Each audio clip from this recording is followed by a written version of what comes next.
Imagine your brain is not a gift, but a filter that never turns off.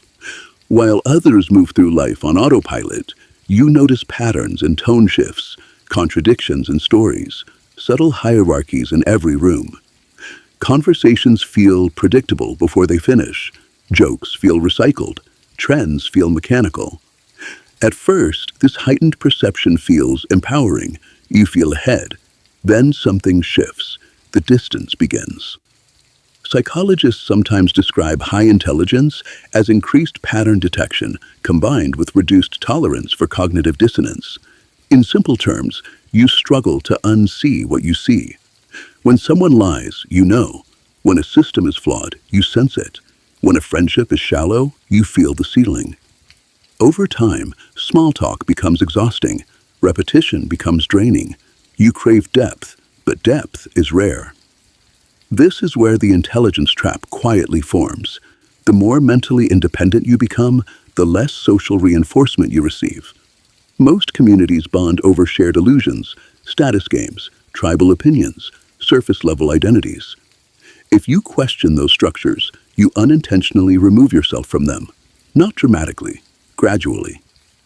Then comes overthinking. You replay interactions. You analyze why you felt disconnected. You analyze why others seemed comfortable where you felt restless.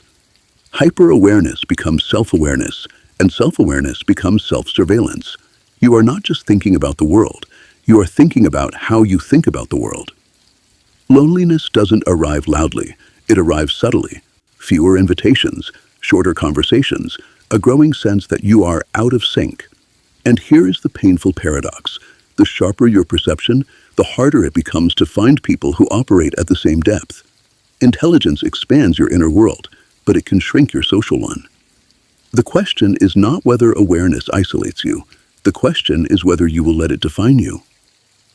Modern life intensifies this problem. We live in an era engineered for distraction, speed, and emotional triggers. Algorithms reward outrage and simplicity. Viral culture favors extremes over nuance.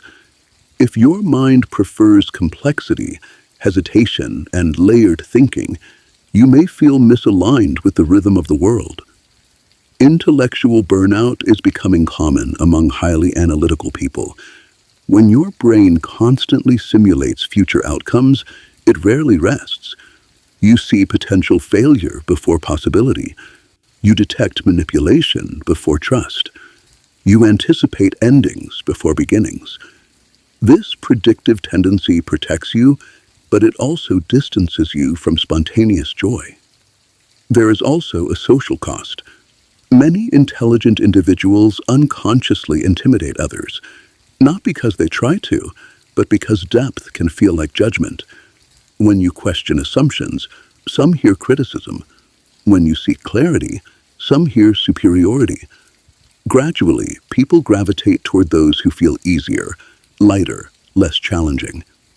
This is where solitude and loneliness diverge. Solitude is restorative. It is chosen. It allows reflection and creativity. Loneliness, however, feels imposed. It feels like exile from emotional resonance. The intelligence trap blurs these two states. You tell yourself you prefer being alone, but sometimes you are simply adapting to repeated disconnection. The solution is not to dull your mind. It is to expand your emotional fluency. Intelligence without empathy creates isolation. Perception without patience creates friction. Depth without warmth creates distance.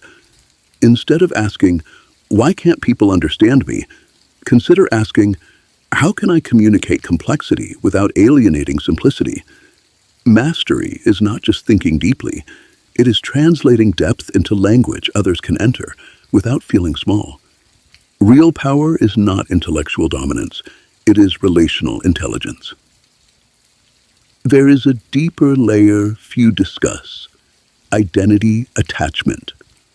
When you define yourself as the perceptive one or the smartest in the room, you unknowingly build armor. You protect your reputation for clarity. You resist vulnerability because vulnerability feels irrational. You avoid emotional risk because you cannot fully calculate it. But connection is not a logic problem. It is an uncertainty contract. To be understood, you must first allow yourself to be seen in unfinished form. That means admitting confusion, admitting fear, admitting you do not have every answer. For highly intelligent individuals, this can feel destabilizing. If intelligence is your primary currency, emotional exposure feels like bankruptcy. Yet the paradox remains. The same mind that isolates you can also liberate you. Awareness allows you to recognize your defensive patterns. You can observe when you withdraw.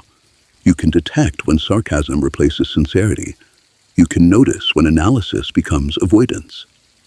The evolution beyond the intelligence trap is integration, keeping your depth but softening your edges, maintaining standards but releasing silent contempt, seeking truth but valuing connection equally. Pressure creates diamonds, yes, but diamonds only shine when cut to reflect light outward. Raw brilliance hidden in isolation benefits no one, including you. So ask yourself honestly, are you alone because no one matches your depth, or because you fear meeting someone at eye level? Are you protecting your mind or protecting your ego? Would you rather be impressive from a distance or connected up close? The final form of intelligence is not superiority. It is balance. And balance is what turns isolation into strength rather than a sentence.